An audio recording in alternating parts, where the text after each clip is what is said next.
Chapter 5, Gone with the Wind. Lowen explains how many textbooks mention aspects of racism but never connect history and racism. For instance, textbooks mention aspects of history related to racism such as lynching, segregation laws, and harsh racial etiquette, but never discuss the true causes of racism. Why do you believe it is important for children or adults to have an understanding of the true causes of racism? The cause always dictates the effect, and I think without knowing or familiarizing ourselves with the causes of racism, that you would have tendencies to gravitate back to probably racial discrimination. Okay, my next question is, Lowen claims most textbooks downplay slavery in the North. However, says slavery seems to be a sectional rather than a national problem. Indeed, even the expanded coverage of slavery comes across as an unfortunate but minor blemish compared to the overall storyline of our textbooks. Most students probably do not realize the significant problem slavery was in the past, especially since textbooks downplay the idea. Why do you think textbook writers are wary of including this information?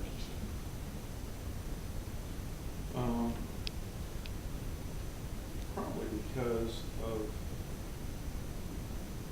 equal opportunity and its progression over the years, and I think harsh slavery, true facts about slavery could come across real offensive to many and probably stir a lot of unwanted emotions.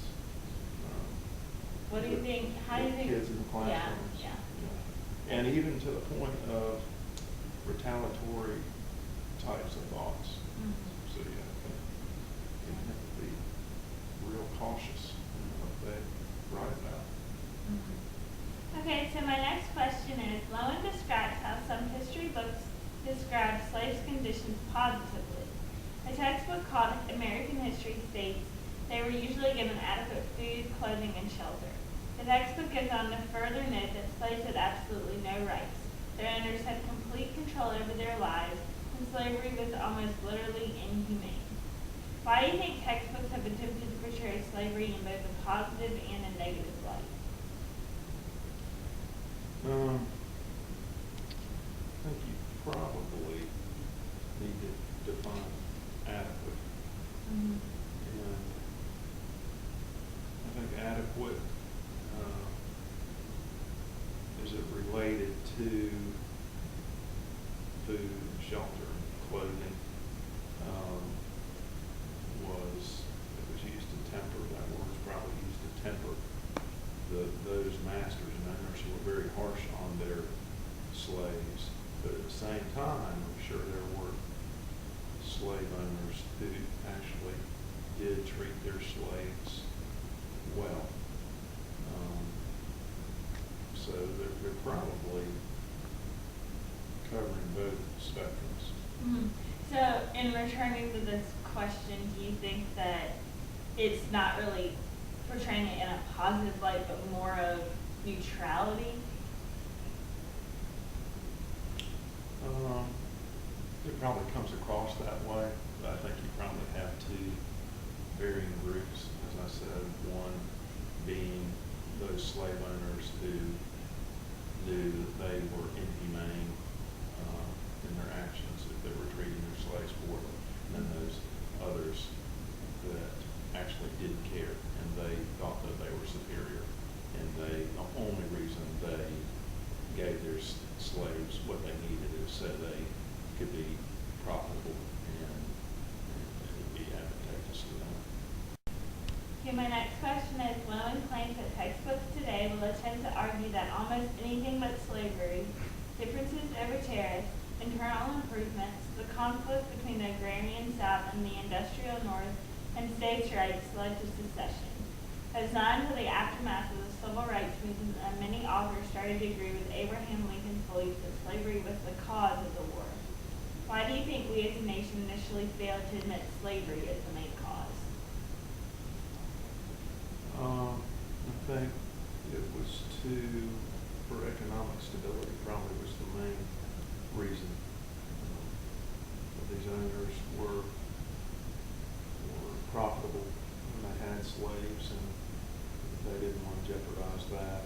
And I think also because we knew slavery was shameful.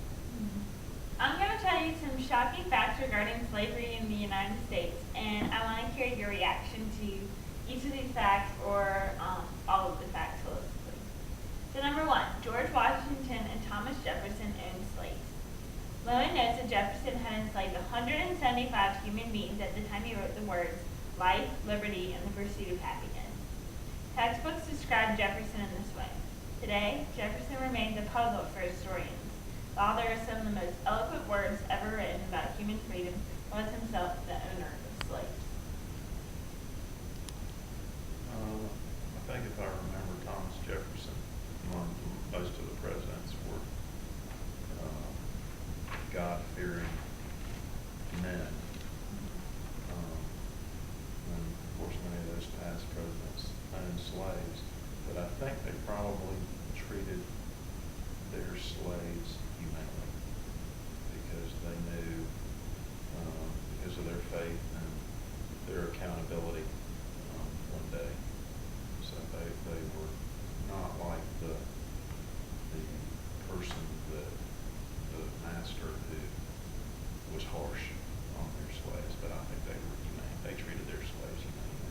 So you're saying because you think that he treated his slaves humanely, that it was okay for him to still write the words life, liberty, and pursuit of happiness? Talking about freedom? Yes, because I think he looked at them more as today's employees, an employer-employee relationship, not as a true slave. Okay. Number two, slavery existed in the heart of colonial Williamsburg, Virginia. Number three, our society has been slave much longer than it has been free. That's probably accurate. If you go back to biblical times, Moses led the Israelites out of what they had referred to as ancient Egypt, and that was probably the first recollection of freedom, slaves being free. So if you could go back to those times, yeah, slavery's been around for a long, long time. Number four, the first colony to legalize slavery was not Virginia, but Massachusetts. Of New York City's population. It's been a long time since I was in high school.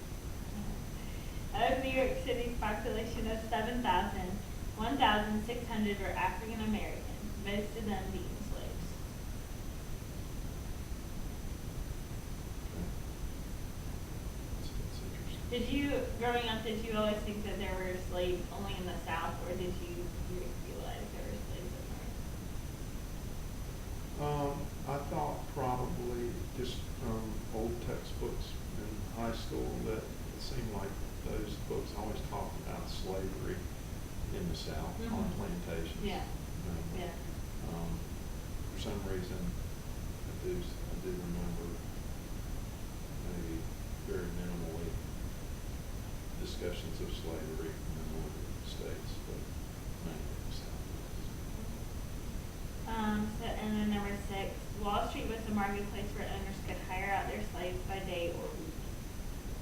And that blows me away that slaves were actually traded on Wall Street at one point in time. I've never heard that. I can't imagine that ever happened, but it's the same thing that is a fact. Before television, parties had coordinated rallies. Each of these rallies had music in which songbooks were printed so that the party might be able to sing the same songs coast to coast. One of the favorites in 1864 was a song entitled The N-Word, Doodle Dandy, to the tune of Yankee Doodle Dandy. The lyrics are printed on page 155 and 156 of Life My Teacher Told Me. What is your reaction to this song? And do you find it interesting that nothing in high school school history textbooks ever hinted at national politics like this? This song, as I look at this song, it's disgusting and offensive to many people, offensive to the diversity and equality in today's classrooms.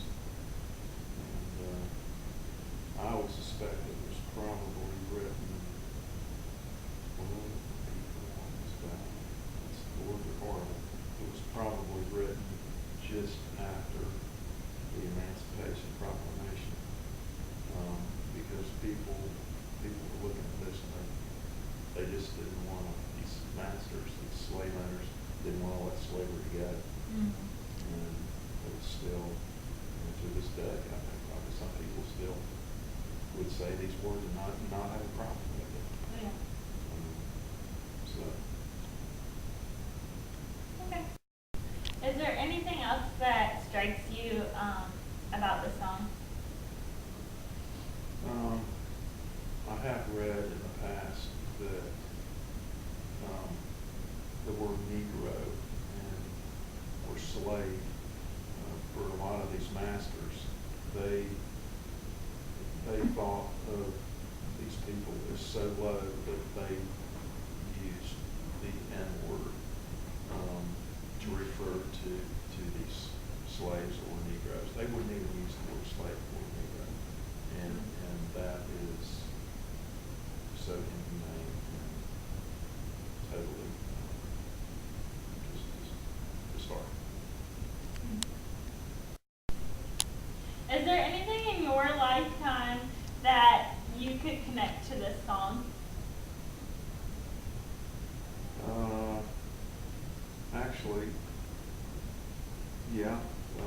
I think probably this song is an extension too of the way the Ku Klux Klan reacted and acted, and I actually, when I was in high school, this is interesting, I was getting ready to go on a date with the chief of police's daughter, and in downtown Greensboro, there was a Ku Klux Klan shootout. You probably remember that in Greensboro. It was a huge shootout. Many people were injured and killed. Do you remember what year this was? It was probably 75, 6, 7, somewhere around there, mid-70s. But the Ku Klux Klan was a group of men and people that could not accept that slavery had been abolished, and probably still goes on some today. Definitely. Okay, my final question for you is, Lowen notes, when textbooks make racism invisible in American history, they obstruct our already poor ability to see it in the present. The closest they come to analysis is to present a vague feeling of optimism. In race relations, as in everything, our society is constantly getting better. We used to have slavery, now we don't. We used to have lynchings, now we don't. Baseball used to be all white, now it isn't. What is your reaction to this quote, and do you think things have in fact changed? Yes, I think things have changed thanks to people like Martin Luther and others who were able to influence beliefs that all races are equal. But if you look on this question, we used to have slavery, now we don't. In reality, there is a tremendous amount of slavery still in this world. East Asia is very, there's slavery prevalent there, really all over the world. I think there's an estimated 28 million slaves still in this world, from debt slavery to forced labor, slavery, and then what your mom and I are involved in helping resolve is the human trafficking, slavery, which is awful today. And they're thinking that human trafficking will become probably the biggest profit industry next to drug trafficking. Wow. So it needs to be stopped and Yeah. So do you think textbooks have tried to say, yes, it's all over, let's move on? Or do you think they're doing a good job of making people realize that, hey, there is still slavery going on today? oh no, I think textbooks, and they're talking about slavery, and I'm not familiar with current textbooks in college and high school now, but I think predominantly those textbooks talk about slavery as it was, and that in reality, there's slavery still exists in this world. And whether people are writing about that or not, I don't know. I think you can find it on the internet. But You don't think it's something that teachers are necessarily teaching kids in school? It's another issue that's kind of glossed over. maybe they are. You guys can